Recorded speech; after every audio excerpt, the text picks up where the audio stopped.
오늘은 요엘서를 가지고 하나님의 은혜를 함께 나누고 싶습니다. 선지자 이름이 요엘인데요. 요엘이라고 하는 이름의 뜻은 여호와는 하나님이시다라고 하는 뜻입니다. 요엘 선지자의 활동 시기를 오늘 성경책에서 알려주지 아니하기 때문에 이 연대가 BC 9세기에서 4세기까지 학자들이 굉장히 넓게 잡고 있습니다.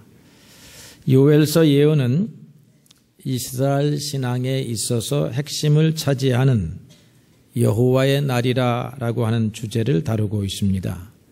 여호와의 날에는 파멸과 멸망을 당하는 심판의 날과 그 심판에서 구원하시는 하나님의 은혜의 날이 동전의 양면과 같이 이렇게 포함되어 있습니다. 이 파멸을 당하는 날에는 너무나 무섭고도 철저하게 임하게 될 것입니다. 오늘 그래서 요엘 선지자는 여호와의 크고 두려운 날이 이르기 전에 너희들이 정신을 차려라 그렇게 말을 하고 있습니다. 하나님의 백성은 하나님을 만날 때에 심판을 피하기 위하여 그리고 은혜를 얻기 위해서는 참된 회개가 필요하다라고 요엘서가 그 짧은 3장의 말씀에서 여러 번 강조하고 있습니다. 지난번에 제가 잠시 설명했습니다마는 바알 신앙을 찾아갈 때에는 회개가 필요 없지만 하나님을 믿으러 갈 때에는 회개가 필요한 것입니다. 자기의 옷깃을 여미고 살아온 삶을 돌아보고 우리의 허물이 무엇인가를 주님 앞에 겸손하게 내려놓는 것이 하나님을 믿는 신앙의 중요한 과정인 줄로 압니다. 2장 13절에는 그래서 너희는 옷을 찢지 말고 마음을 찢고 여호와께로 돌아오라 그렇게 말하고 있습니다. 우리는 비록 회개하고 예수님을 믿은 사람들이지만 사실 날마다 세상의 유혹과 악 때문에 늘 하나님을 떠나가는 삶을 살게 됩니다. 그래서 회개는 여전히 오늘도 필요한 것입니다.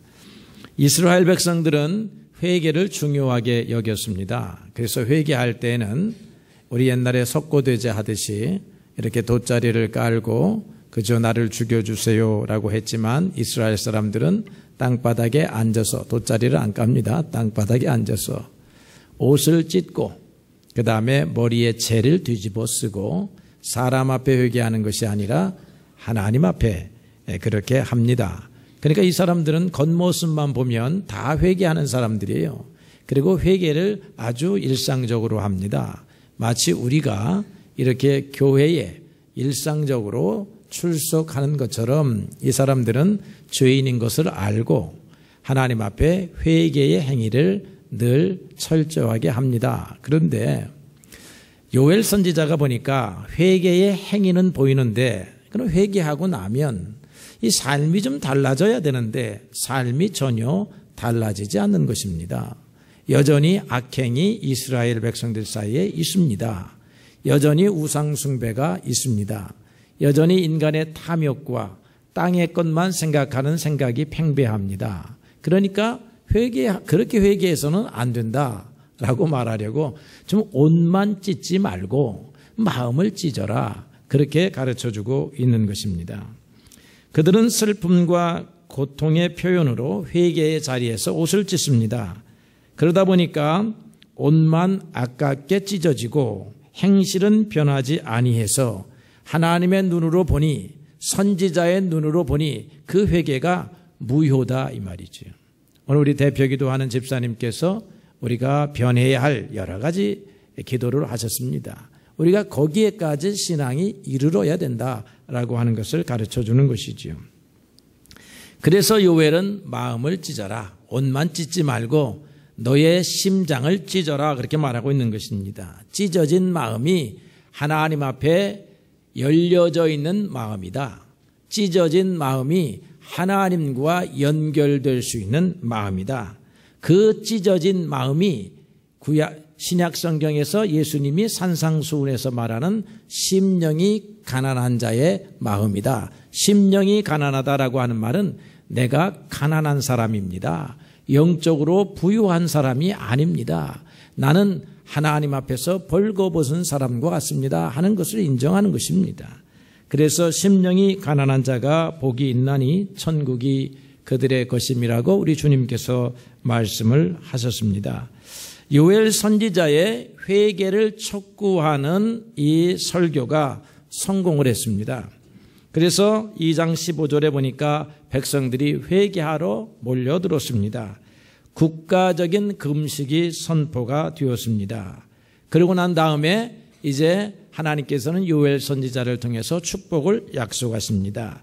메마르고 타버린 땅에 비를 내려 보내주심으로 그분의 사랑이 다시 한번 되새겨졌습니다. 2장 23절 24절에 보니까 밭에 다시 소출이 나고 밀과 포도주가 풍성하게 거두게 될 것입니다.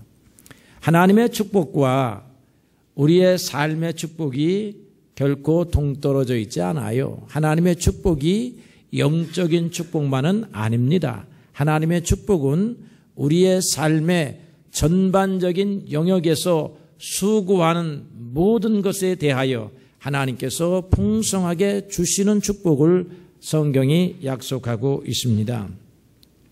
그런데 하나님의 날에 하나님 앞으로 나아갔더니 이 칭찬을 받을 일이 아니라 우리의 변명이 통하는 날이 아니라 하나님의 무서운 심판이 임할 수밖에 없는 죄가 우리 가운데 있다라고 하는 것입니다. 그래서 오늘 요엘 선지자는 회개하고 난 다음에 여호와의 이름을 불러라.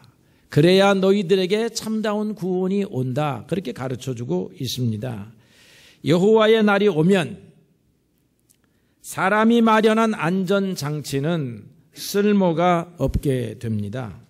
스바냐 선지자는 스바냐 1장 18절에 그들이 은과 금으로 여호와의 분노의 날에 내어 놓았으나 능히 그것이 그들을 건지지 못할 것이다 라고 말하고 있습니다. 우리 그 어린이 찬송에 돈으로도 못 가요. 믿음으로 가야 하는 것처럼 여러분 돈과 재물과 권세와 인간의 지혜와 인간이 안전을 위해서 확보해 놓은 모든 장치들이 하나님 앞에 나아가면 소용이 없다는 것입니다. 오직 회개하고 여호와의 이름을 부르는 사람들, 시편 50편 15절에 보니까 환난 날에는 돈을 가지고 오너라, 환난 날에는 네 지식을 가지고 오너라 이렇게 말하지 않고 환난 날에는 나를 부르라 그렇게 말하고 있습니다. 그리하면 내가 너를 건질 것이다 약속을 하고 있습니다. 하나님께서는 당신의 사랑하는 백성들을 위해서 오늘 두 번째 주제가 있는데 그것이 바로 성령을 부어주시겠다라고 한 것입니다. 성령이 와야 여러분 회개도 합니다. 성령이 와야 여러분 하나님도 부르게 됩니다. 그냥 부르는 게 아니고 그냥 입술로 회개하는 것이 아니라 진실로 통렬하게 자기의 죄악을 보고 회개하는 그런 마음이 하나님의 영이 와야 된다는 것이지요. 그리고 하나님을 진실로 절박하게 온 마음 다하여 우리의 전인격적으로 하나님을 신뢰하고 믿을 수 있는 그런 부름은 하나님의 성령이 올 때에 가능하다라고 하는 것입니다. 성령이 부어지면 수많은 일이 일어나지만 오늘 요엘 선지자는 한 가지를 강조하고 있습니다. 그게 뭐냐면 눈이 열린다라고 하는 것이에요. 마음의 눈이 또는 믿음의 눈이 열리게 되는 것입니다. 그래서 이제까지는 꿈도 꾸어보지 못했던 새로운 지평이 곧 하나님의 세계가 열리게 되는 것입니다. 여러분 신문을 보고 TV를 보게 되면 그것을 통해서 세계를 바라보게 됩니다. 인간사에 일어나는 것들을 바라보게 돼요. 그래서 신문이나 이런 매스미디어들은 세계를 보는 창이라 그렇게 말할 수가 있습니다. 그걸 가지고 세계를 들여다보았더니 곳곳에 전쟁의 위험이 있습니다. 곳곳에 인간의 탐욕이 있습니다. 인간의 권력의 투쟁이 있습니다. 인간의 욕심의 경쟁이 있습니다. 이 세상을 들여다보니까, 세상 창너머로 보니까 참으로 약육강식의 세상이요 평안의 세계가 아닌 것입니다. 그래서 여러분 TV나 신문이나 이 세상에 관심을 너무 많이 가져서는 여러분 그곳에서 무엇을 생각하게 돼요? 절망을 생각하게 됩니다. 야, 참 이러한 세상 우리가 살만한가 이렇게 생각하게 돼요. 그래서 우리는 하늘의 창을 통해서 하나님을 바라볼 줄 아는 또 다른 눈을 가져야 합니다. 세상 사람들은 한 개의 창만을 가지고 살아가지만 믿음의 사람들은 두 개의 창을 가지고 살아가는데 그것이 하늘의 창문입니다. 이 하늘의 창문은 우리가 성령을 통해서 보게 된다라고 하는 것을 알 수가 있습니다. 그것을 통해서 하나님이 살아계심과 하나님이 우리를 사랑하심과 하나님의 선하심과 하나님의 계획하심과 우리를 향하신 하나님의 소명과 부르심을 알 수가 있다라고 하는 것이지요. 우리는 육신적인 눈은 땅의 것만 봅니다. 보이는 것만 보지요. 물질적인 것만 봅니다. 보이지 않는 것은 보지 못합니다. 보이지 아니하는 하나님의 세계는 절대로 볼 수가 없습니다. 그래서 눈 뜨지 못한 사람들은 하나님이 없다 하며 하나님과 함께 살아가지 아니하면 늘 인간의 생각만 가지고 살아가는 것입니다. 우리 인간은 물질과 다르고 동물과 달라서 영을 가지고 살아갑니다. 이 영은 원래 하나님에게서 왔습니다. 하나님은 이 영을 통해서 당신의 성령과 접촉하기를 원하시는데 우리는 이 영을 가지고 사탄의 영, 미혹의 영과 접촉을 하다 보니까 이 미혹의 영은 우리로 하여금 물질적이고 땅의 것만 보게 한다 이 말이죠. 그래서 우리의 영혼이 새로워져야 합니다. 구약 성경에 보면 이런 이야기가 나옵니다. 엘리사라고 하는 선지자가 있었습니다. 너무나 훌륭해서 이스라엘이라고 하는 국가에 도움이 되니까 이스라엘의 적대국이었던 아람 나라에서 이 엘리사를 잡으려고 했습니다. 그래서 엘리사가 있는 도단성을 포위를 했습니다. 곧 성문이 무너지고 엘리사는 붙잡혀 갈 수밖에 없는 그런 상황을 맞게 되지요. 엘리사의 시종이 엘리사에게 아침에 보고를 합니다. 두려워 떱니다. 그러면서 선생님, 우리는 큰일 났습니다. 이제 어찌해야 될지 모르겠습니다. 이제 곧 성문이 부서지고 아람 군대가 들이닥치게 될 것입니다. 우리는 꼼짝없이 붙잡혀 갔습니다. 도망칠 틈도 없습니다. 도망갈 뒷문도 다 막혀버리고 말았습니다. 그러나 이상하게 엘리사는 그 얼굴이 두려움을 갖지 아니하고 평안해 보였습니다. 여러분, 이런 상황에서 평안을 갖는다고 하는 게 어려운데 성경은 이런 상황에서 평안의 얼굴, 평안의 마음을 갖는 사람이 있다는 것을 가르쳐 줍니다. 이런 사람은 특별한 사람이 아니라 오늘 우리도 하나님을 제대로 알면 모든 사람이 포위한 상황에서 인간의 방법이 절대로 통할 수 없는 상황에서 평안을 가질 수 있다라고 하는 사실을 하나님께서 우리에게 가르쳐 주고 있다는 것입니다. 엘리사가 이렇게 말합니다. 두려워하지 말아라. 우리와 함께 한 자가 저들보다 많으니라. 그렇게 말합니다. 어째서 엘리사는 이렇게 말할 수가 있었겠습니까? 그는 하늘을 볼 줄 아는 눈을 가지고 있었다는 것입니다.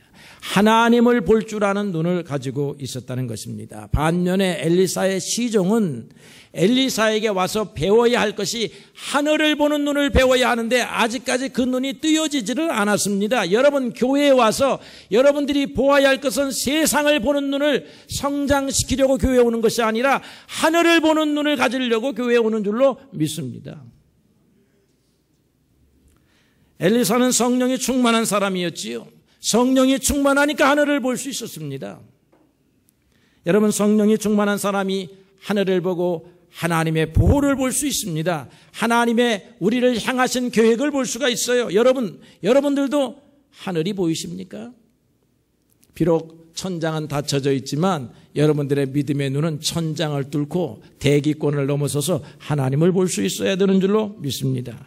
오늘 요엘 선지자가 사람들의 눈이 어떻게 열린다고 말을 했느냐면 그대로 읽어보면 이렇습니다. 자녀들이 장래일을 말한다라고 그렇게 말하고 있네요. 우리의 자녀들은 미래에 대한 두려움으로 가득 차 있는 그런 세대입니다. 그런데 이들이 하나님을 믿으니 성령을 받으니 미래에 하나님이 우리의 미래를 주관하신다라고 하는 꿈을 갖게 된다는 것입니다. 우리의 미래는 우리에게 달려있는 것이 아니고 우리의 열악한 조건 때문에 우리에게 불행한 미래가 오는 것이 아니고 하나님으로 인하여 우리가 꿈꾸는 미래를 가질 수 있다는 것이죠. 우리보다 더 큰 미래, 우리의 지혜보다 더 큰 미래가 하나님으로부터 부여될 수 있다라고 하는 사실을 믿기 때문에 젊은이들은 어떠한 절망적인 상황에서도 미래를 볼 수 있다는 것입니다. 그래서 세상에서는 오늘날 젊은이들에게 이 7포 세대, 5포 세대라고 하는 젊은이들에게 꿈과 희망을 가질 수 있는 온갖 정책적 조치를 잘 감당해야 되겠지만 교회는 무엇을 가르쳐야 되냐면 하나님을 가르쳐야 된다 이 말이에요. 늙은이가 꿈을 꾼다고 했습니다. 늙은이들은, 노인들은 더 이상 희망을 품지 못하고 과거를 후회하고 과거를 안타까워하는 그런 세대라고 할 수 있겠는데 이들에게 희망이 생겼다는 것입니다. 왜냐하면 하나님의 성령이 오니까 그렇다는 것입니다. 이 희망은 이제 남은 생애만을 꿈꾸는 희망이 아니고 남은 생애를 넘어서서 하나님 나라에까지 이르르는 그런 희망을 말하는 것인 줄로 그렇게 믿습니다. 젊은이가 이상을 본다고 했습니다. 젊은이들은 필연적으로 현실주의자일 수밖에 없는데 그리고 현실을 그리고 현재를 가장 중요시하게 생각하지만 이상을 봅니다. 현실과 다른 세계를 봐요. 하나님으로부터 오는 세계를 보는 것입니다. 예를 들면 이래요. 아벨과 카인은 눈이 안 열려 있었기 때문에 젊은이였지만 동생을 죽이고 홀로 들판을 차지합니다. 산도 그의 것이요, 들도 그의 것이요, 양도 그의 것이요, 농산물도 그의 것이 되었습니다. 눈이 열려져 있었던 것이 아니라 닫혀져 있었기 때문에 하나님이 들판의 하나님이시며 양떼의 하나님이신 것을 몰랐다는 것이지요. 야곱과 에서는 젊은이였는데 눈이 안 열려 있어가지고 장자권의 중요성을 망각하고 이 장자권을 팥죽 한 그릇의 동생 야곱에게 팔아버립니다. 이 장자권은 하늘의 기업이에요. 하나님으로부터 복을 받는 약속의 증표입니다. 이 하늘의 장자권을 우리가 팥죽 한 그릇, 지극히 눈앞에 있는 이득 조그만한 것에 우리가 팔아버릴 때가 얼마나 많은지 모릅니다. 여러분, 이 땅에 기업이 있으면 하늘의 기업이 있어요. 여러분, 이 땅의 기업 때문에 하늘의 기업을 팔아버리면 아니 되는 것입니다. 이 땅의 기업을 생각하다가 하늘의 기업을 놓쳐버리면 아니 되는 줄로 그렇게 믿습니다. 요셉은 젊을 때도 꿈꾸는 사람이었지만 늙어서도 꿈을 여전히 꿉니다. 요셉이 이렇게 죽음을 앞두고 말하네요. 요셉이 그 형제들에게 이르되 나는 죽을 것이나 하나님은 당신들을 돌보시고 당신들을 이 땅에서 인도하여 내사 아브라함과 이삭과 야곱에게 맹세하신 땅에 이르게 하시리라 하고 요셉이 또 이스라엘 자손들에게 맹세시켜 이르기를 하나님이 반드시 당신들을 돌보시리니 당신들은 여기에서 내 해골을 메고 올라가겠다. 그렇게 약속해라. 이렇게 말했다는 것입니다. 요셉이 이 자기의 이제 형제 가족 일족들을 딱 모아놓고 내가 와가지고 고생 많이 했는데 이 애굽 땅에다가 누구도 무너뜨릴 수 없는 기반을 쌓았다. 여러분들도 이곳에 잘 기반 쌓고 풍성하게 잘 살아라. 이렇게 유언을 하지 않고 하나님께서 너희들을 돌보시사 아브라함과 이삭과 야곱에게 하신 그 땅으로 돌아가게 할 날이 있을 것인데 그날에 따라가거라. 그리고 내 해골도 메고 가거라. 지금은 여기에다 장사 짓지만 그날에는 내 뼈라도 가서 하나님의 땅, 약속의 땅에 갖다 묻어라. 이렇게 꿈을 꾼다 이 말이에요. 역사적으로는 400년 후에 일어난 일이었지만 이 믿음을 가졌던 요셉은 풍요의 땅, 권세의 땅, 이 애굽에서 자기의 삶의 뿌리를 내리지 아니하고 하나님이 약속하신 그곳에 뿌리를 내릴 것을 미리 내다보았다라고 하는 것입니다. 이게 노인들이 꾸는 꿈이에요. 노인들이 꾸는 꿈이 성경에서 말하는 것이 이제 우리가 90을 살았으니 100세까지 살겠다 이런 꿈을 꾸는 게 아니라 내 하나님 나라와 하나님의 영원한 약속에 대한 꿈을 여전히 꾼다라고 하는 것입니다. 죽으면서도 내일을 꿈꾸는 요셉이었습니다. 어떻게 이것이 가능할까요?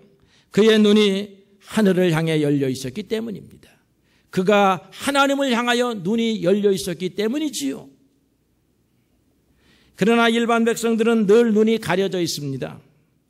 그래서 이사야는 백성들을 책망하면서 이렇게 말해요. 이 백성들은 늘 마음이 둔하여지고 귀는 듣지 못하고 눈은 감겨져 있어서 들어도 깨닫지 못하며 보아도 알지 못하느니라. 그래서 하나님께서 성령 받은 지도자들을 늘 백성들의 눈의 역할을 하게 하셨습니다. 구약에서는 그래서 하나님의 영감 받은 사람들이 특별한 지도자들이었다 이 말이죠. 하나님의 나라를 늘 잃어버려요, 백성들이. 그러니까 하나님의 나라를 늘 바라볼 수 있도록 하나님의 성령을 받은 이런 지도자들이 이렇게 인도해 갑니다. 신약 성경에 와서 예수님의 제자들도 보면 이 배워도 경험해도 눈이 가려져 있어요. 제자들도 성령을 받기 전에는 예수님이 누구인지를 잘 몰랐습니다. 어느 날 예수님께서 이 제자들을 데리고 변화산이라고 하는 곳에 데리고 올라갑니다. 변화산에 가니까 예수님의 모습이 완전히 바뀌게 됩니다. 예수님의 얼굴이 해와 같이 빛이 났다고 했습니다.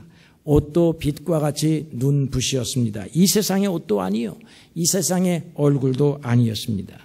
또 놀라운 사실은 예수님이 이스라엘 역사상 가장 훌륭하다라고 여겨지는 모세와 엘리야와 함께 있어가지고 다정스럽게 말을 나누고 있는 것입니다. 그들은, 예수의 제자들은 그것을 보고 예수님이 보통 훌륭하신 분이 아니로구나 하고 생각을 하고 경탄을 했습니다. 그리고 다시 산에 내려왔습니다. 그리고 예수님이 다시 가난한 선지자 일을 하셨습니다. 옆에는 모세도 그리고 엘리야도 없었습니다. 얼굴이 해와 같이 빛난 것이 아니요, 어찌 보면 검게 그을려 땀에 찌들은 얼굴이었을 수 있었을 것입니다. 예수님이 입고 있던 옷은 이 변화산에 올랐던 그 화려한 왕궁에서 왕들이 입는 옷이 아니고 일반 백성들이 입는 옷이었고, 찌들어가지고 빨아야 되는데 빨아줄 사람이 없어가지고 일주일 입어야 될 거 2주 입고 다니셨는지도 모르는 그런 옷을 입고 있었고, 그 예수님이 신고 있었던 슬리퍼라고 하는 것도 일반 백성들이 신는 그런 슬리퍼에 지나지 아니었다라고 하는 것이죠. 변화산에서 보여주었던 예수님의 영광스러운 모습과는 완전히 다른 모습입니다.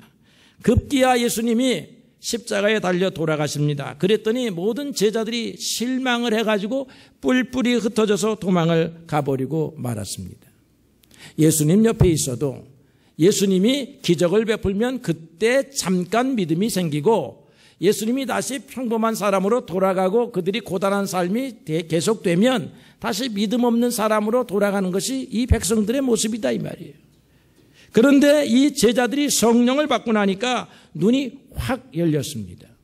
성령을 받고 나니까 옆에서 예수님이 없어도 눈이 열렸습니다.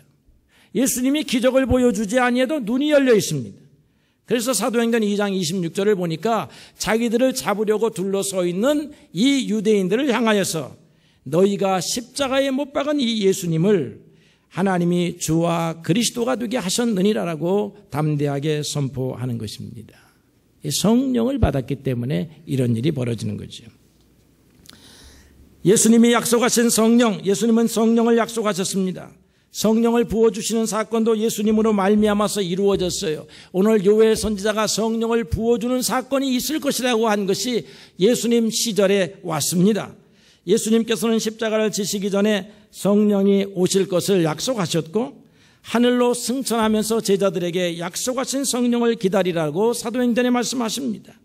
그리고 난 다음에 이 사도 베드로는 오순절날 성령을 경험하고 난 다음에 하나님의 영을 온 백성에게 부어주신다고 했던 우리의 선지자 요엘 선지자가 하신 이 말씀이 오늘 이 시간 우리에게 응답이 되었다라고 이렇게 가르쳐주고 있는 것입니다. 그래서 오순절 이후는 성령은 특정한 사람에게 주어진 것이 아니라 만민에게 주어졌습니다.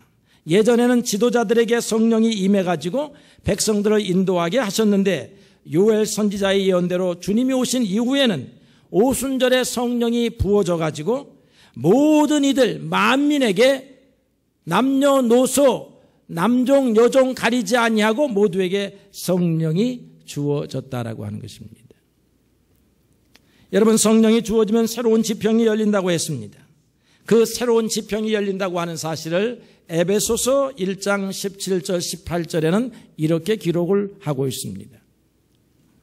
우리 주 예수 그리스도의 하나님 영광의 아버지께서 지혜와 계시의 영, 이 성령인데 지혜와 계시의 영을 너희에게 주사 하나님을 알게 하시고 너희의 마음의 눈을 밝히사 그의 부르심의 소망이 무엇이며 성도 안에서 그 기업의 영광의 풍성함이 무엇이며 그의 힘의 위력으로 역사하심을 따라 믿는 우리에게 베푸신 능력의 지극히 크심이 어떠한 것을 너희로 알게 하시기를 구하노라. 성령이 오면 이와 같은 일이 일어나는데 요약을 하면 하나님을 알게 된다는 것입니다.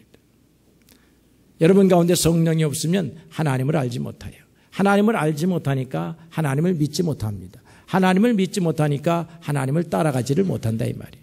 오늘 우리가 하나님을 따라가고 하나님을 알고 믿어야 되는 것이 우리의 신앙생활의 기초인데 이건 성령이 올 때에 가능한 것입니다. 성령 받아야 된다 이 말이에요. 두 번째는 하나님의 부르심의 소망이 무엇인지를 알게 된다고 했습니다. 하나님이 우리를 왜 부르셨는지, 우리가 어떤 처지에 있었길래 하나님이 우리를 불러내셨는지, 불러내시고 난 다음에는 무엇을 주시려고 하셨는지 알게 되는데 우리는 하나님이 우리를 죄에서 불러내어서 무엇을 주셨습니까? 하나님의 자녀가 되는 특권을 주셨습니다. 그 다음에 하늘의 기업의 풍성함이 무엇인지를 알게 하신다 했습니다. 하나님이 우리에게 공급하시는 것이 얼마나 풍성하신 것인지, 우리가 땅에서 수고하여 얻는 것보다 하나님께서 우리에게 주시는 것이 얼마나 폭이 넓고 깊은 것인지, 얼마나 은혜로운 것인지, 얼마나 축복인 것인지 이것을 성령께서 알려주신다라고 하는 것입니다. 마지막으로는 믿는 우리에게 베푸신 능력이 지극히 크신 것을 알게 된다. 우리에게 능력을 주셨는데 이게 성령이 있어야 한다는 거예요. 우리 안에 이미 능력이 들어와 있습니다. 그런데 우리는 능력자인 줄을 몰라요. 그래서 세상에 대하여 두려워하면서 삽니다. 여러분, 세상을 두려워하지 않을 능력자인데 여전히 두려워한다 이 말이에요. 여러분들 60을 잡수고 70을 잡숴도 이렇게 가끔 얘기를 나눠보면 옛날 어린 시절의 소년 시절 생각 같은 그런 분들이 굉장히 많이 있습니다. 그래가지고 그분들의 내면을 살펴보면 그때 친구에게 왕따 당하고 친구한테 한 대 얻어맞고 이런 것들이 아직도 이 머릿속에 가슴속에 남아 있어가지고 아직도 그런 것들이 우리의 마음을 지배하고 있는 것을 보게 돼요. 어릴 때에는 내가 내 친구한테 졌는데 제 친구하고 싸웠습니다. 이렇게 싸웠는데 책상에 두 명이 앉잖아요. 근데 어느 날 그 친구가 절반에 금을 닦아놓고 넘어오지 말라는 거예요. 여러분 다 해보잖아요. 근데 나는 넘어가고 싶어요. 넘어갔는데 내 연필이 이렇게 넘어가니까 연필을 딱 빼앗았습니다. 내 달라고 하니까 안 줘요. 넘어왔으니까 내 거라고 합니다. 그래갖고 싸웠습니다. 근데 그때나 지금이나 여러분 보십시오. 저는 삐쩍 마르고 옆에 있는 친구는 등치가 이래가지고 싸우다 보니까 금방 내가 코피가 터졌습니다. 이런 생각을 하면서 지금 생각해 보니까 그때 참 왜 그런 일이 벌어졌는가 생각하지만 그것 때문에 두려워하지는 않습니다. 그죠? 근데 오늘 우리는 지극히 작은 일에 두려워하는 사람들이 되었는데 하나님이 우리에게 주신 능력을 알지 못하기 때문에 그런데 성령이 오면 우리가 이런 능력을 알 수 있다는 거예요. 하늘이 열리니 하나님을 보니 하나님이 우리에게 주신 약속과 능력을 알게 되는 것입니다. 그러면 이제서야 오늘의 결론에 들어가게 됩니다. 성령을 받아야 되겠군요. 신앙생활을 하니 성령이 있어야 되겠군요. 그러면 어떻게 성령을 받을 수 있는지 성경이 몇 가지 이야기합니다.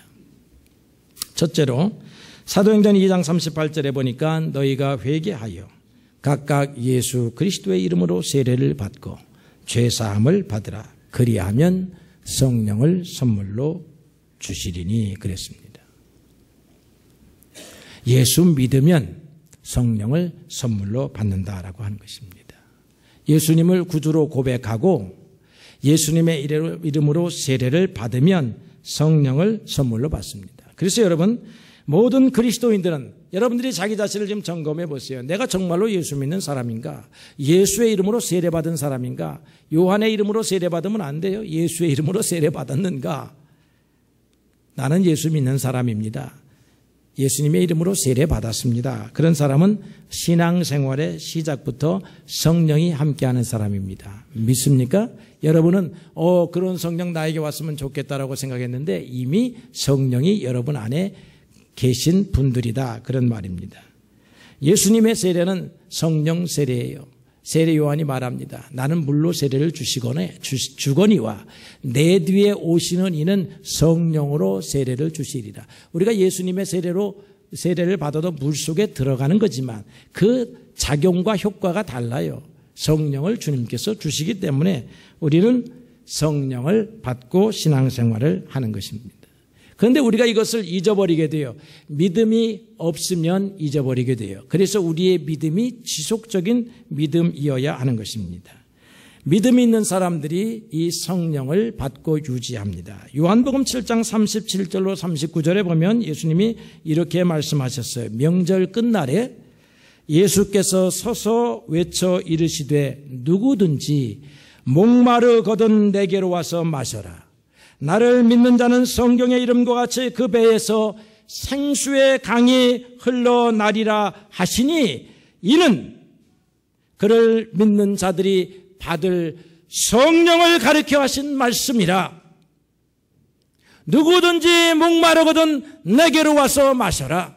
내가 너희에게 생수의 강을 주리니 주님께서 우리에게 주시는 그 생수의 강은 페트병에 달려있는 저 알프스 산에서 백두산에서 가지고 온 물이 아니고 성령이라고 하는 것입니다. 여러분이 성령을 받을 때에 우리가 세상에 대한 갈증에서 벗어나요. 성령을 받을 때에 죄에서도 벗어나고 욕심에서도 벗어나고 하나님을 바라보고 살아갈 수 있게 되는데 이것은 예수님 앞으로 나아갈 때예요. 예수님이 우리의 구주인 것을 믿고 날마다 주님 앞으로 나아갈 때입니다. 믿음으로 주님 앞에 나아가는 사람들에게 성령이 오는 것입니다. 세 번째로는 하나님의 말씀을 읽을 때 여러분들이 성령과 함께 합니다. 성경은 하나님의 영감으로 지어진 책입니다. 하나님이 성경을 쓰실 때에 펜으로만 쓰지 아니하고 인간의 어로로만 쓰지 아니하고 그 안에 하나님의 성령으로 성경을 쓰셨다는 것입니다. 그래서 성경에 있는 글자 한자 작구 하나하나는 세상의 책에 있는 책과 달리 하나님의 성령이 거기에 흐르고 있는 책이야. 그런 말씀이라고 하는 것입니다. 그래서 여러분들이 하나님의 말씀을 읽어야 돼요. 예수님이 말씀하시기를 사람이 떡으로만 살 것이 아니요 하나님의 입에서 나오는 모든 말씀으로 살리라 하셨으니 이것이 바로 성령을 먹고 사는 사람의 삶이라고 하는 것입니다. 베드로가 고넬료의 초청을 받았습니다. 그 집에 가서 하나님의 말씀을 전했습니다. 예수 그리스도의 복음을 전했습니다. 그러니까 성령이 내려왔다는 것입니다. 하나님의 말씀이 있는 곳에 성령이 있습니다. 예수님이 있는 곳에 성령이 있습니다. 여러분의 믿음이 있는 곳에 성령이 있어요. 성령을 받은 사람들은 눈이 열리게 됩니다. 땅의 것만 보지 아니하고 하늘의 것을 보게 되는 사람들입니다. 이제는 그래서 땅이 우리의 삶의 기준이 아닙니다. 하나님이 우리의 삶의 기준이에요. 하나님의 말씀이 우리의 삶의 기준이 되는 줄로 믿습니다. 성령을 받으면 우리는 예수님과 같은 삶을 살아갈 수가 있어요. 예수님은 사람들이 보고 예수님을 보고 놀래요. 세 가지 놀라는 사건을 소개합니다. 마태복음 8장 27절에 보니까 예수님께서 바다를 잔잔케 하십니다. 그랬더니 제자들이 보고 놀랍니다. 이분이 도대체 누구시길래 바람도 바다도 이분 앞에 순종하는가? 예수님은 인간 예수님이 아니라 성령으로 충만하셨던 분이기 때문에 가능한 것이었습니다. 이런 능력이 성령이 충만한 자들에게 있는 것입니다. 마태복음 12장 22절에 보게 되면 예수님께서 귀신을 쫓아내시는데 귀신이 들려서 말하지도 보지도 못하는 사람을 고치고 나니까 사람들이 다 놀라가지고 이분이 우리 구약 성경, 우리가 믿는 성경에서 약속하는 다윗의 후손 메시아가 아니겠는가? 그렇게 사람들이 놀래고 있습니다. 마태복음 13장 54절에 보니까 예수님께서 하나님의 말씀으로 가르치시니까 사람들이 말하기를 이 사람이 목수의 아들인데 우리와 날맞이 같이 생활하던 사람인데 특별히 배운 사람이 아닌데 누구에 가서 사사받은 사람이 아닌데 이와 같은 하늘의 지혜와 기적을 베풀 능력을 가졌으니 이것이 어디에서 왔는가 그렇게 놀라고 있어요. 예수님은 성령으로 사셨기 때문에, 성령과 함께 하셨기 때문에 귀신을 쫓아내셨고 병든 자를 고치셨으며 바람과 바다를 잔잔케 하시는 그런 능력을 소유하셨습니다. 여러분, 성령을 가지면 이런 하나님의 능력이 여러분의 삶 속을 지배하게 되는 줄로 믿습니다. 성령 충만한 성도, 날마다 말씀 가운데, 기도 가운데, 그리고 날마다 예수 그리스도를 구주로 삼는 여러분의 믿음 속에서 성령이 충만하여 하늘이 여러분의 삶 속에 열리게 되시기를 주의 이름으로 축원합니다.